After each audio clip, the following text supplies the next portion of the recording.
বৃহস্পতিবাৰে দিনৰ 11 বজাত মৰিগাঁও ভোৰবন্ধাত সদৌ মৰিগাঁও জিলা ছাত্ৰ সন্থাৰ উদ্যোগত ভোৰবন্ধা আঞ্চলিক ছাত্ৰ সন্থা আৰু ৰাইজৰ সহযোগত মৰিগাঁও ভোৰবন্ধাত আগন্তুক 9 আৰু 10 জুন তাৰিখে সদৌ অসম ছাত্ৰ সন্থাই কেন্দ্ৰীয়ভাৱে ছাত্ৰ সংহতি দিৱসটি উদযাপনৰ বাবে এটি অস্থায়ী কাৰ্যালয় শুভ উদ্বোধন কৰে। এই কাৰ্যালয়টো শুভ উদ্বোধন কৰে ভোৰবন্ধা অঞ্চলৰ জ্যেষ্ঠ নাগৰিক তথা প্ৰাক্তন প্ৰধান শিক্ষক ভানুৰাম কাকতিয়ে। 1974 চনৰ পৰা উদযাপন কৰি অহা সদৌ অসম ছাত্ৰ সন্থাৰ এই 10 জুন ছাত্ৰ সংহতি দিৱসটি এই বৰ্ষৰ সোণালী জয়ন্তী বৰ্ষত ভৰি দিয়ে।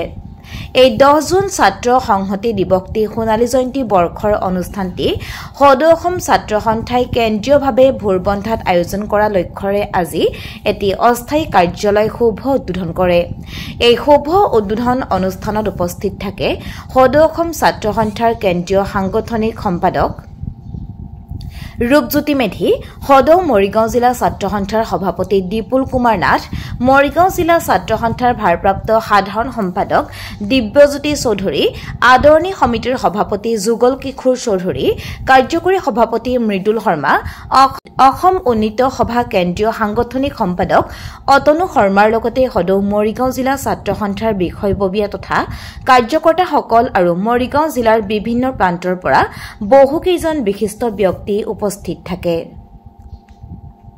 এই অনুষ্ঠানত অস্থায়ী কাৰ্যালয়টো শুভ উদ্বোধন কৰি উদ্বোধক ভানুৰাম কাকতিৰ লগতে সদৌ অসম ছাত্ৰ সন্থাৰ কেন্দ্ৰীয় সাংগঠনিক সম্পাদক ৰূপজ্যোতি মেধিয়ে আগন্তুক কেন্দ্ৰীয় ছাত্ৰ সংহতি দিৱসৰ সোণালী জয়ন্তী বৰ্ষৰ উদযাপনৰ সকলো অনুষ্ঠানতে ৰাইজৰ সক্ৰিয় সহযোগিতা কামনা কৰে।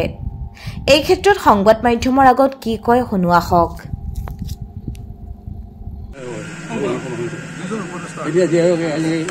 অস্থায়ী কাৰ্যালয়টো নিৰ্মাণ কৰা হৈছে সুন্দৰভাৱে ভাল লাগিছে আৰু এইটো আজি উদ্বোধন কৰা এইবেলি সদৌ অসম ছাত্ৰ সন্থাৰ কেন্দ্ৰীয় ছাত্ৰ সংহতি দিৱসটো সদৌ মৰিগাঁও জিলা ছাত্ৰ সন্থাৰ উদ্যোগত ভোৰবন্ধা আঞ্চলিক ছাত্ৰ সন্থা আৰু ৰাইজৰ সহযোগত ভোৰবন্ধা অঞ্চলত অনুষ্ঠিত হ'ব।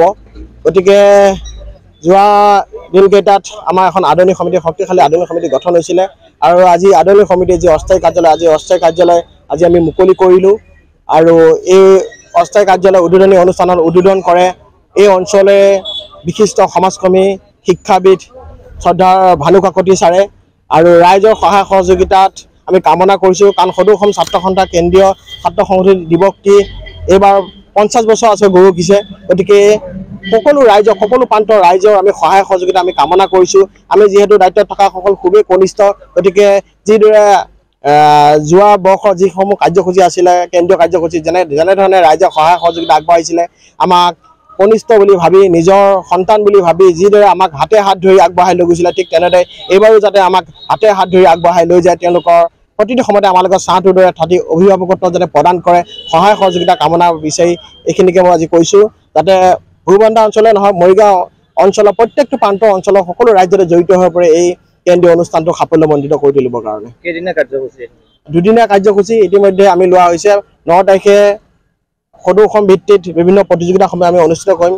আমি পৰৱৰ্তী সময়ত সেইসমূহ তালিকা আমি দিম কি প্ৰতিযোগিতা আমি পাতোঁ। তাৰপিছতে 10 জুনৰ দিনাখনে মুকলি সভা অনুষ্ঠিত হ'ব আৰু ৰাতিলৈ সাংস্কৃতিক অনুষ্ঠান অনুষ্ঠিত হ'ব। গতিকে কি শিল্পী আহে আমি পৰৱৰ্তী সময়ত ক'ম।